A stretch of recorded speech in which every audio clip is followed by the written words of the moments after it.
Hello, good evening, everyone. Welcome to Prime Business. I am Pius Kojobaka. President John Mahama has reaffirmed his government's commitment to fiscal prudence and responsible governance, outlining a series of measures aimed at stabilizing and reviving the economy. Delivering the State of the Nation address today in Parliament, he highlighted key policy interventions rolled out to restore macroeconomic stability and rebuild public confidence.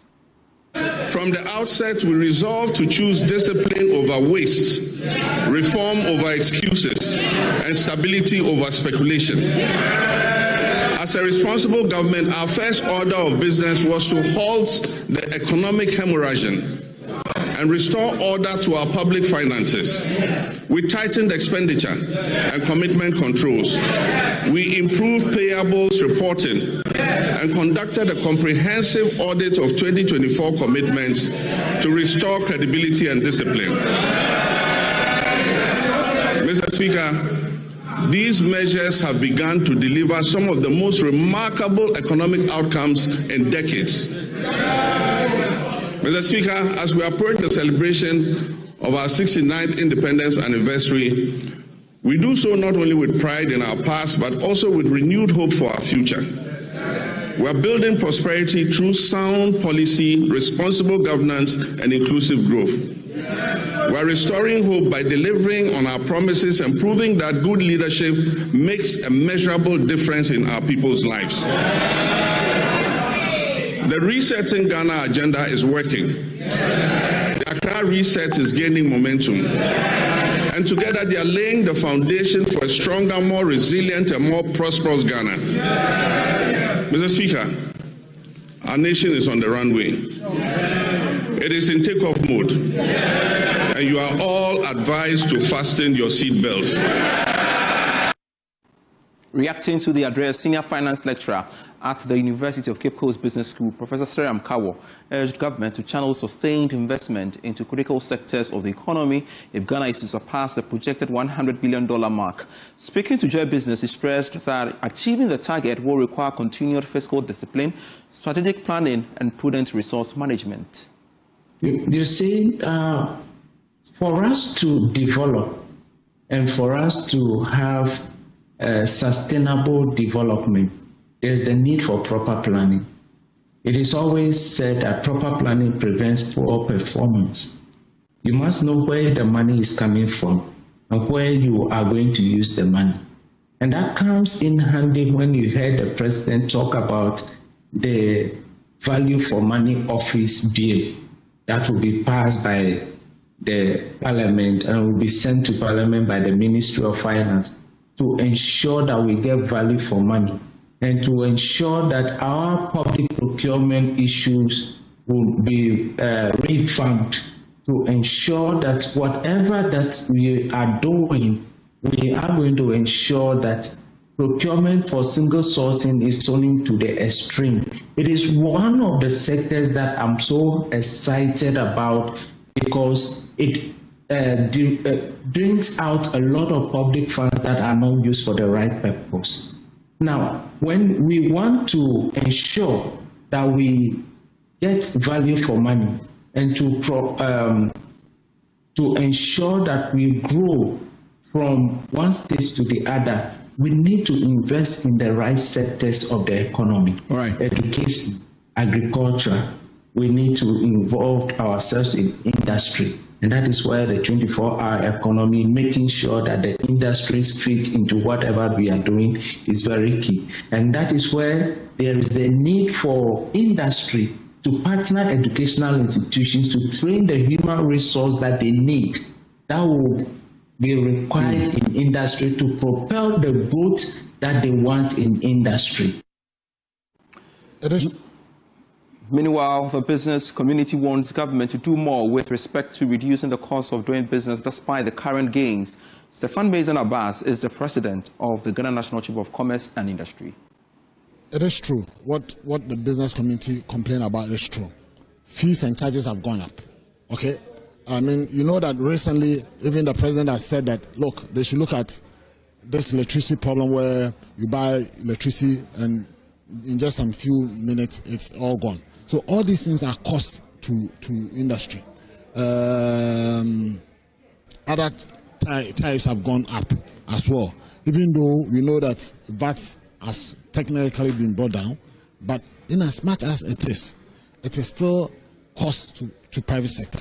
And these are things that we have been advocating and talking about to ensure that the government brings its attention to these issues so that it can be addressed to the private sector, to the benefit of this thing. I was also looking out for, I don't know if I've already mentioned it, but deliberate private sector support, because the policy of 24 hours is good. If the economy can operate 24 hours, it's good. But it's the private sector that is going to operate within that 24 hours. It's not government, it's private sector. So what is the deliberate private sector support that the government is actually doing or issuing to ensure that private sector is supported? Recently, the chamber has advocated for the reduction in the reference rate, which the Bank of Ghana, Governor of Bank of Ghana has done its work. The monetary policy has done a lot to bring it down. But then there's also the issue of access to the funds. And yes. And let me look at going forward. Did the president give you that assurance when it comes to fiscal discipline by the government going forward? And did he give you some assurance for, as a business community, that we've seen that posturing or sense of fiscal discipline from the president being the most senior person in the government going forward? Yes, that one is done. I think in the speech there are a lot of policies and pronouncement that has been made to ensure that we maintain the fiscal discipline. And you see, it is not even what we have achieved now, but it's also its sustainability. It's something that we also need to avert our mind to it in the long term. What are the policies that the government is putting down? So the president mentioned to global economic watchers, which is good. So it means that we need to put, as a country, we need to put in policies where issues like COVID, Ukraine war, electricity issues that President Mahama faced under his tenure, all those things are things that, look, we are insulated from going forward. Away from the State of the Nation address concerns, Salam Alliance General Insurance Ghana Limited has announced plans to leverage its upcoming innovative products to drive a 65% expansion this year. Speaking to Joy Business, Chief Executive Officer of Salam Alliance General Insurance Ghana Limited, Mabel Nananya Kwapubli, emphasized the company's commitment to transforming Ghanaian insurance landscape with innovative solutions with a specific focus on the retail market. I have to grow by almost 65% on prior year. I mean, it's a steep objective. And we're looking, like I told you, we have some new products that we think will thrive. We have some new partnerships that are coming up. And I mentioned that when you have partnerships, allow you to reach large markets that you can't reach by yourself. And so we believe that those partnerships will give us the numbers that we are looking at. We're also expanding our retail very rapidly in 2026. And we believe that should, the retail side, the partnerships should give us quite a huge leap. But of course, we've set ourselves apart in this market for corporate business, especially when it comes to multinationals. We are able to do global global policy. So basically, you'll sit in Ghana, you have subsidiaries in different countries. Because we have presences in 26 countries, we're able to pull it together and give you one policy, which you won't find that happening on this market. So we've positioned ourselves that way for multinationals and international companies who have presence in more than one country or in multiple countries. And we believe that that's something that the customers are looking for, because we've seen a bit of traction on that this year with either companies who have their head offices in Accra but have presence in other countries, or countries who are going to other countries as well. Now, the International Facility Management Association, known as EMFA Ghana chapter, is set to draft a bill to regulate facility management in the built industry. This move aims to promote good maintenance practices and ensure safety within the outside structures. Here is more. The International Facility Management Ghana chapter, known as IFMA, at a National Stakeholders Forum, emphasized the importance of facility management in ensuring facilities live up to their expected lifespan. Speaking to Joy Business, President of IFMA Ghana chapter, Samson Opari Ajiman, highlighted the need for a maintenance manual for every facility to guide effective management and safety. He added that the association is drafting a bill to regulate facility management in the build industry. So it's going to be a bill for facilities management. Yeah. And so, facilities management is an aspect of a profession in the built environment. All right. So we want to isolate architecture, we want to isolate construction, we want to isolate surveying, and have a standalone policy for facilities management so that we are focused on the activities of facilities management and driving of our facilities management to achieve the strategic, benefits that comes with it, so that we are not, our minds are not, divergent, but narrowed to the benefit of facilities management. Delivering the keynote address on behalf of the Minister of Works and Housing, Chief Director at the Ministry, Irene Mesiba, said government will continue to develop and create an enabling framework of sustainable policies and regulations to guide infrastructure delivery in the country. We also discussed the need for policy guidelines tailored to Ghana's infrastructure and governance context, and the establishment of an appropriate regulatory structure to improve institutional standards. These discussions are clearly shaping the policy discourse. And I want to take this opportunity to commend this productive, collaborative effort. Distinguished ladies and gentlemen, Ghana's journey to develop a robust, sustainable built environment that will serve our needs today and in the future remains prioritized agenda.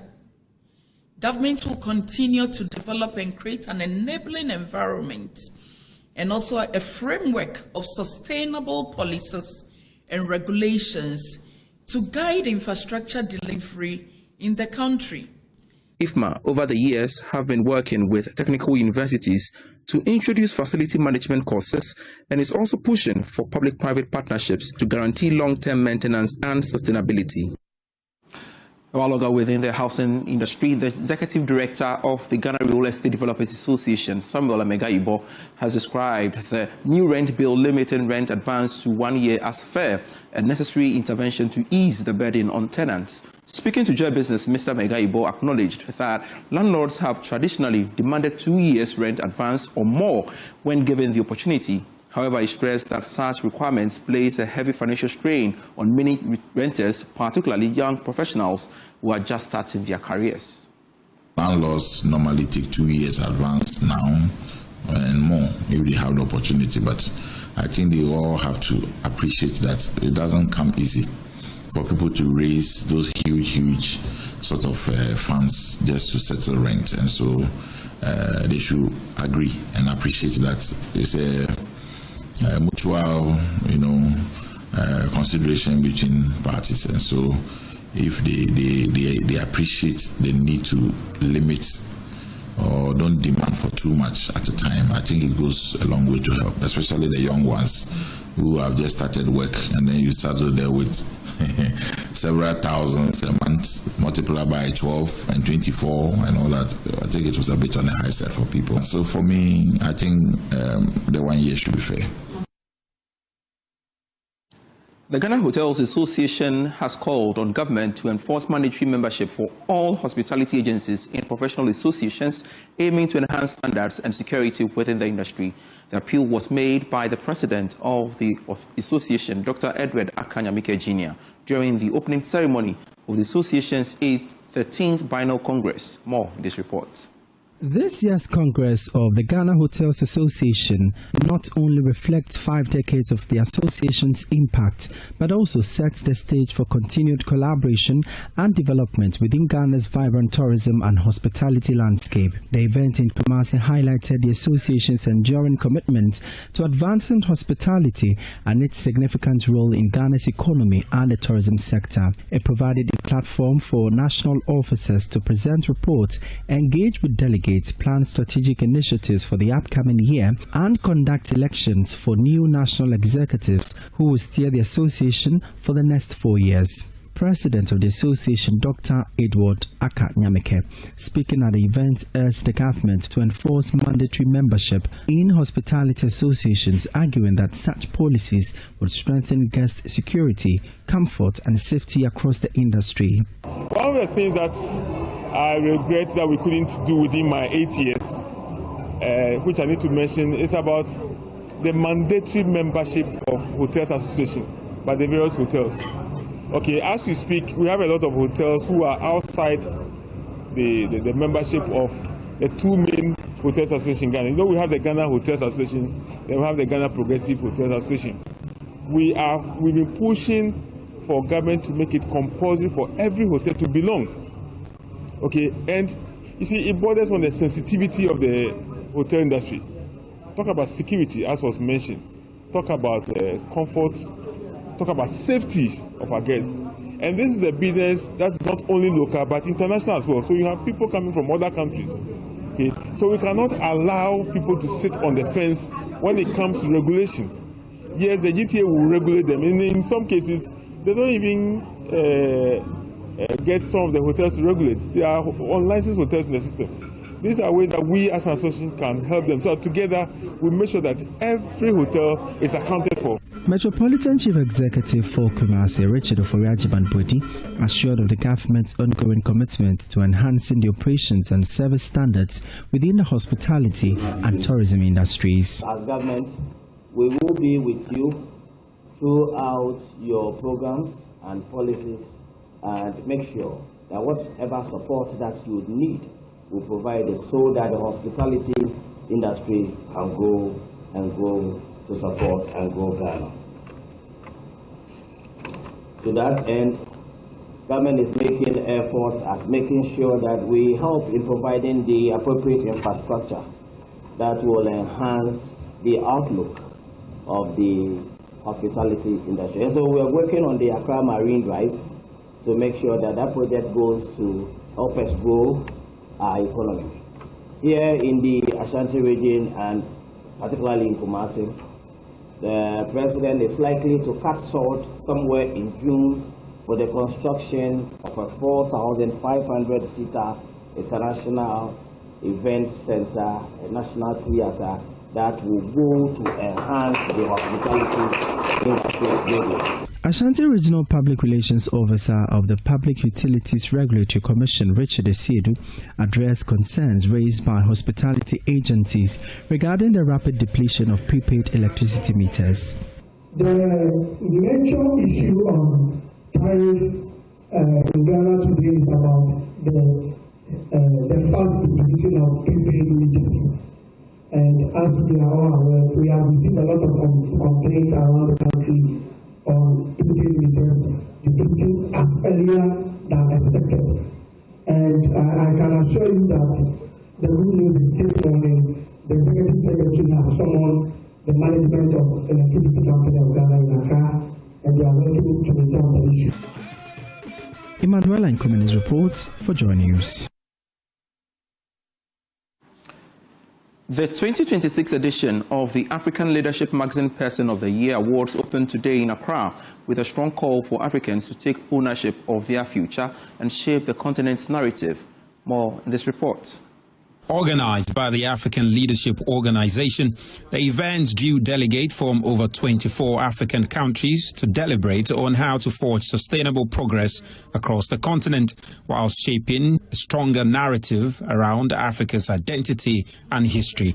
Our theme for this year, Leadership for a New Africa, forging our peace and owning our narrative, reflects a defining moment for all of us as Africans.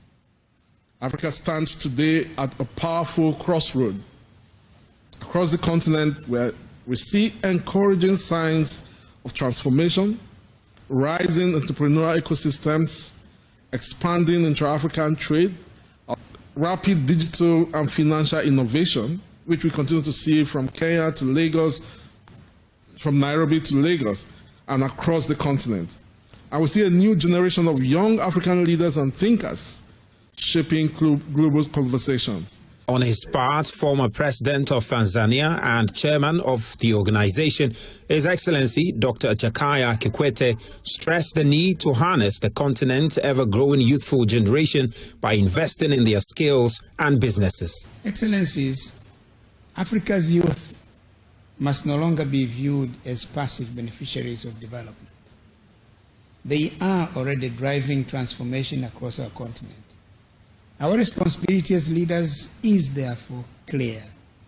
We must expand access to finance for youth-led enterprises, build strong innovation and entrepreneurship ecosystems, remove regulatory barriers that constrain business creation and growth, and strengthen partnerships between government and the private sector to generate large-scale employment. The event also had in attendance the Prime Minister of Lesotho, Excellency Sam Nchokwane Matekane, former Vice President of Liberia, Joel Howard Taylor, and a host of leaders from key institutions across Africa, with all emphasizing the immense potential of the continent. Some delegates also shared their thoughts with Joy Prime after the first day of the event. I will describe today's event as more like a family meeting, as Africans, where we come together to reflect, to see how far we've come and what lies in the future and how we can actually make it better. So definitely this is not only important, but is a must that from time to time we hold events like this. I think this is the best organization in Africa in this case. The host was very humble, very friendly, very good organized, very interesting organization. I met many interesting people. Yeah, some of the leaders who spoke, I'm impressed the way they spoke. Is wanting to speak, is wanting to act. With the systemic problems we have in Africa, after speaking, can the system support such moves? Because our problem is systemic. The forum continues tomorrow with a special recognition of distinguished African leaders and will be graced by His Excellency John Mahama and other prominent leaders. Thanks so much for watching Prime Business. I am Pius Kojobaka. For more stories, do log on to myjoyonline.com/business. Razak Musbao is next with Prime Sports.